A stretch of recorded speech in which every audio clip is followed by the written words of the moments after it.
Yang kedua, ini yang hati-hati juga. Ada orang menggunjing dengan berlagak sok mengambil pelajaran dari keburukan orang lain. Judulnya apa? Mengambil ibroh, mengambil pelajaran dari keburukan orang lain. Ia membuka perkataannya itu dengan kalimat seperti ini. Makanya hati-hati. Nek wong kok nek arep ngomong kok ndadaan ngucap koyo gini justru malah jenengan itu hati-hati. Ini modus. Bapak Ibu, sebenarnya saya tidak suka membicarakan aib orang lain. Tapi kok kadosnya ini penting. Ben saged kangge ibruh. Keren banget tuh. Nganggo kalimat apa? Ibruh. Untuk kita semua loh. Ojo nganti awake dhewe keluarga dhewe niku kados keluargane si fulan niku lho. Guru lho niku. Ning bojone karo anak-anake kok kayane ora entuk pendidikan gitu dan seterusnya. Dia membuka hibahnya dengan kalimat tadi. Sebenarnya saya tidak suka membicarakan aib orang, cuma ini penting untuk dijadikan ibroh. Keren nggak? Keren nggak? Atau ia pakai berkata seperti ini, ya Allah jauhkanlah kami dari pembicaraan tentangnya, ya Allah semoga Allah mengampuni kita dan dia, gitu kan. Ditutupi dengan kalimat seperti itu. Padahal di dalam hatinya tidak ada maksud kecuali untuk merendahkan dan menjatuhkan seseorang. Mereka membungkus hibah dengan label-label kebaikan dan label-label agama. Ya Allah. Jadi nanti ada majelis hibah syar'i. Dibuka dengan basmalah, ditutup dengan doa kafaratul majlis. Jadi di pinggir jalan pas karo becer, ibu-ibu monggo kita bika gerendeng niku kanthi wausan basmalah sesarengan. Bismillahirrahmanirrahim. Bareng wis sak jam ngene gerendengi kepripun? Dah ibu-ibu kadosan niki pun sakap niki pun cukup siang niki monggo kita pungkasi kanthi doa kafaratul majelis. Wah iki lah namanya majelis gerendengi syar'i gitu. Karena kadang seperti itu, ditutup dengan label-label agama, ditutupi dengan label-label kebaikan. Hibah seperti itu. Ini yang kedua. Yang ketiga, ini modus. Hibah karena dengki. Dan ini kebanyakan. Kebanyakan orang menghibah itu ya berawal dari dengki dulu. Dengki sih apa? Dengki sih apa? Bukan jahil, bukan. Dengki sih apa? Dengki coba. Hasad, dengki. Dengki itu apa? Bukan iri do ya. Nah iri itu kan kepengen seperti yang dimiliki orang lain. Itu namanya iri. Ono wong kok pinter ngene maca Quran, aku kepengen koyo kae. Namanya iri. Ono wong sugih kok seneng weh-weh, seneng nyah-nyoh dermawan. Jenengan kepengen berabu sugih aku kepengen koyo ngono gitu kan. Boleh enggak? Boleh enggak? Iri kayak gitu boleh enggak? Boleh. Nek dengki niku anu jahat. Tidak suka melihat orang lain dapat nikmat, dia itu kepenginnya nikmat itu hilang, sekalipun tidak untuk dirinya. Pokoknya yang penting hilang. Itu namanya dengki. Nah dengki itu ada sebabnya juga. Dengki itu muncul ketika menganggap orang lain itu sebagai pesaing. Bisa dipahami? Jadi ada urutannya. Jenengan menganggap wong liya pesaing, maka akan memunculkan dengki. Dengki nanti akan memunculkan hibah. Urutannya seperti itu. Maka orang itu tidak akan mendengki kecuali orang yang dianggap sebagai saingannya. Bisa dipahami? Dan nanti kan dengki bisa ada dimanapun tuh. Nek jenengan kok nganggap dulure dewe jadi pesaing gitu kan, pasti jenengan itu dulure dapat nikmat juga tidak suka. Jenengan kok nganggap tonggone sebagai pesaing, jenengan tonggone dapat nikmat, jenengan nggak suka. Jenengan kok teman sekantornya dianggap sebagai pesaing, maka jenengan itu mungkin teman sekantornya dapat nikmat juga nggak akan suka. Seorang ustadz kok nganggap ustadz Leo kok sebagai pesaing, maka ketika ustadz lain itu dapat nikmat, dia tidak suka. Bisa dipahami? Contoh, jika ada seorang yang dipuji di hadapannya, dia pura-pura berlaku bijak. Misal nih, saya menganggap ustadz lain sebagai saingan. Tahu-tahu orang-orang kok malam-malam ustadz lain itu di hadapan saya. Kayak lu, anggar ngisi ceramah, enak begini, terus anggar ngimami jualan, variasi wacananya gue just gonta ganti terus Pak. Kita sok berlaku bijak. Ya sih Pak Bro, kayak jane yo panjang wapalane wah. Ya makroje ora bedos, panjang pendeknya pas ora bener, ora tasin gitu kan. Nah, kita berlaku bijak dengan menunjukkan kekurangan orang. Sebenarnya karena kedengkian yang ada di dalam hati saya lah, sehingga kemudian kita itu kepengen menunjukkan kejelekan orang itu. Munculnya hibah kenapa tadi? Karena ada perasaan dengki. Bisa dipahami? Bisa dipahami? Jadi dengki itu nggak mungkin muncul ya dari orang yang tidak ada saingan, itu susah, nggak akan muncul. Makanya sering kami sampaikan, calon kades denggine yo karo calon kades. Orang bakalan Pak, calon kades kon dengki karo calon bupati, orang level. Dudu levelnya.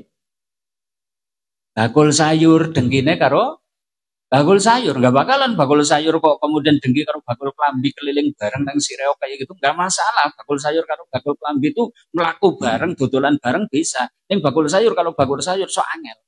Gue nek sing kadang sok runtut-runtutan bareng loro gitu. Tapi rata-rata ya gitu. Yang dulu pernah saya contohkan, misalnya gitu kan, bakul sayur 2 keliling nang sireo, foto-foto nang sireo. Ya, bakul sayur 1 itu dengar ada ibu-ibu lagi ngalem-ngalem bakul sayur nang lho, bakul sayur kae.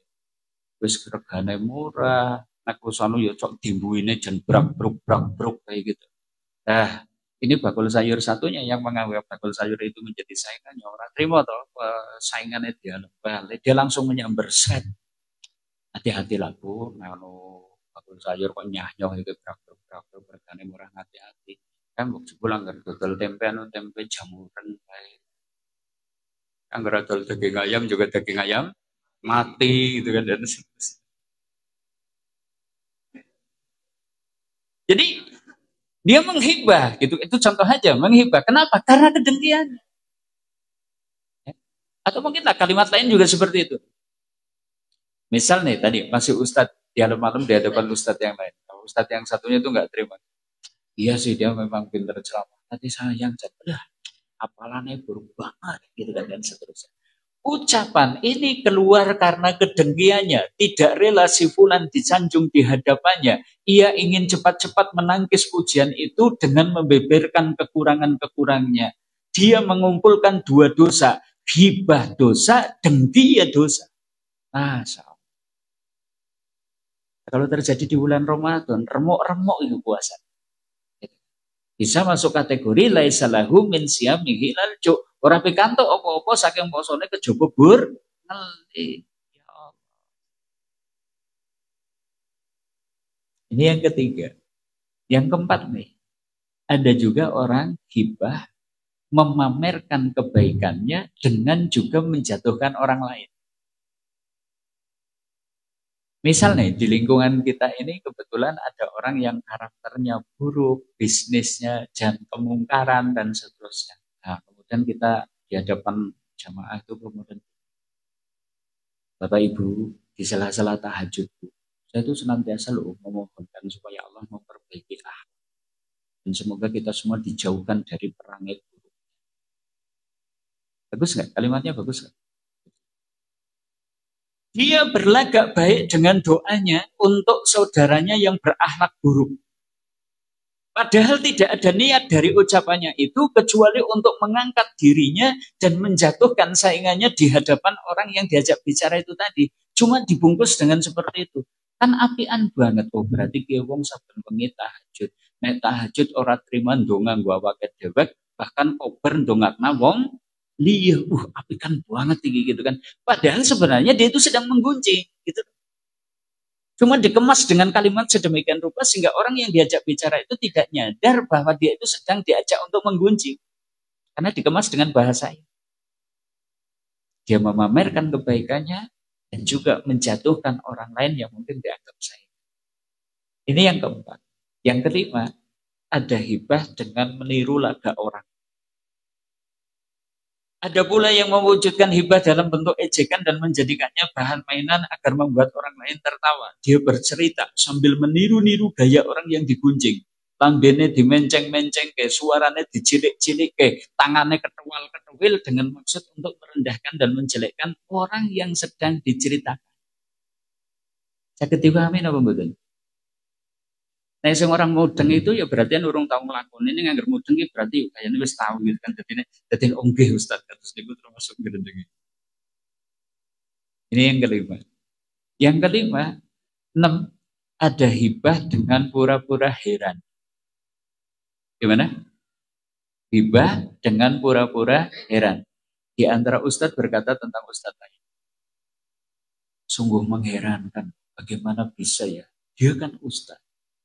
Masuk kelakuannya koyong ini. Gitu kan? Orang yang diajak bicara itu nggak nyadar, nggak ngeh bahwa dia itu sebenarnya sedang menggunjing, gitu kan? Diajak untuk menggunjing. Kenapa? Karena orang yang mengajak bicara itu menggunakan kata sungguh mengherankan. Padahal dia sebenarnya nggak heran, Pak. Cuma sekedar untuk menjatuhkan orang lain saja, menunjukkan kejelekannya. Atau orang yang berkata ini, aku heran ya dengan si Fulan. Kan guru loh. Oh, sore iso ndudik anak karo bojone dhewe gitu kan, dan seterusnya. Pakai kata aku heran. Makanya dia menampakkan aib saudaranya yang dihibahi tersebut dengan ditutupi seperti seakan-akan karena keheranan. Ini modus. Hati-hati. Atau yang ketujuh, hibah dengan pura-pura berbelas kasihan. Kasihan ya saudara kita ini, dia ustadz loh. Masa anaknya kayak kai lah, gitu kan. Dan kelakuannya orang peda banget. Ustadz masa orang yang didik anaknya dewe, gitu kan. Pakai kata apa? Kasihan. Orang lain yang mendengar perkataannya itu mengira bahwa ia betul-betul peduli dengan si fulan yang digunjing. Padahal yang dia maksud tengah menampakkan kekurangan dan merendahkannya. Ya Allah. Seperti itu. Modus dan motif hibah itu kadang itu lembut. Makanya kita juga harus waspada terhadap diri kita sendiri. Gitu kan? Jadi nek badhe pangandikan kira-kira kita itu sambil introspeksi. Kira-kira aku ngomong iki jane opo to sing tak karepe yo. Kita belajar untuk jujur mengenali gerak batin, ya. Ingat penting ya, mengenai gerak-gerik orang mengenali gerak-gerik orang lain itu nomor 2. Tapi yang paling penting bahkan kita itu mengenali gerak-gerik batin kita. Coba sok nyadar nggak bahwa kita itu, oh saya lagi ria, saya lagi menggunjing, saya lagi menjatuhkan orang. Coba dikenali. Karena ini penting. Kayak badan kita. Kadang iso ngrasake wah iki greges-greges gulune kaku. Ojo-ojo tensine munggah. Kan kita jadi peduli dengan diri kita sendiri. Wah, aku kudu hati-hati iki, ora kena ndahar iki. Wah, aku lemes kantukan ojo-ojo gula darah naik dan seterusnya. Kita kenali diri, fisik. Tapi mengenali gerak batin itu juga penting banget. Kenapa? Karena ini kaitannya dengan akhirat kita, kaitannya dengan agama kita. Kapan kita itu terjerumus kepada ria, jenengan kudu menyadarinya. Kapan jenengan beramal kok jadi tidak ikhlas, jenengan harus kenali. Iki sing jenengan ora ikhlas ya koyo sing koyo ngene. Kapan jenengan terjerumus kepada hibah, jenengan harus mengenali. Inilah Bapak Ibu kaum muslimin radhiyallahu pintu-pintu hibah atau modus dan motif hibah yang semoga kita terlindung dari badannya. Nah, sekarang mari kita lanjutkan, yuk kita bahas hibah yang tidak merusak puasa. Nah, kula paling biasanya nggih nek grendengi sing niki Ustaz niku. Yo mengko dhisik to ya, mengko dhisik. Jadi ternyata ada hibah yang ditolerir. Sebagaimana bohong, ada saatnya bohong ditolerir, hibah. Oke, hibah yang ditolerir sehingga tidak merusak puasa itu yang bagaimana? Satu ini, hibah dengan tujuan untuk pengaduan. Kita tersakiti, kita terdolimi, kita dirugikan, dan kemudian kita itu mengajukan kezaliman yang telah kita terima itu kepada pihak yang berwenang. Maka yang seperti ini boleh. Dalilnya ini. Yang namanya orang mengadukan pasti menyebutkan kejelekan orang. Gitu kan? Menyebutkan kejelekan orang. Nah, cuma karena kita terzalimi, boleh. Sebagaimana disebutkan di surat An-Nisa. La yuhibbullahul jahra bisu'i illa man dulim. La yuhibbu, la niku mboten yuhibbullah. Allah mboten remen. Allah tidak suka al-jahro bisu, ucapan buruk yang diucapkan dengan terang-terangan. ucapan buruk, ngelek atau menyebutkan kejelekan orang dengan terang-terangan. Allah nggak suka kalau kita itu mengucapkan kejelekan orang dengan terus. Illa mandulim, kecuali orang yang terzalimi. Ditolerir yang seperti itu.